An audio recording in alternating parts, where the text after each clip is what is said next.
মা তাড়াতাড়ি ভাত দাও। প্রথমেই পড়ে গেল গরম গরম সাদা ভাত। দেখো ভাত থেকে ধোয়া উঠছে। পরে দিয়ে দিলাম একটা কাঁচা লঙ্কা।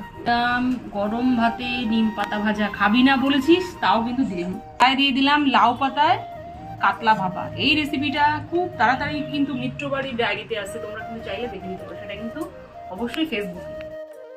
দিয়ে দিলাম শিম বিচি, কড়াইশুঁটি, সমস্ত সবজি দিয়ে চিংড়ি মাছ দিয়ে একটা মাখা মাখা তরকারি। দিয়ে দিলাম ইলিশের মাথা দিয়ে আজকে পুঁই শাক করেছি।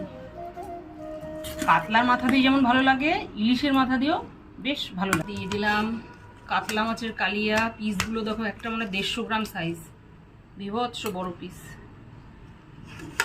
একটু গ্রেভিও দিয়ে দিলাম।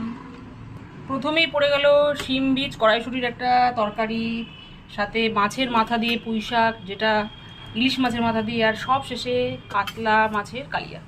নাও, এই হলো শুক্রবারের একদম দুর্দান্ত থালি, পুরো রেডি। পেয়ে যাবে মাছ দু রকমের, একটা হচ্ছে কি পাতুরি, একটা হচ্ছে কালিয়া, মাছের মাথা দিয়ে পুঁই শাক, ডাল, পাতা ভাজা। নাও চটপট শুরু করো।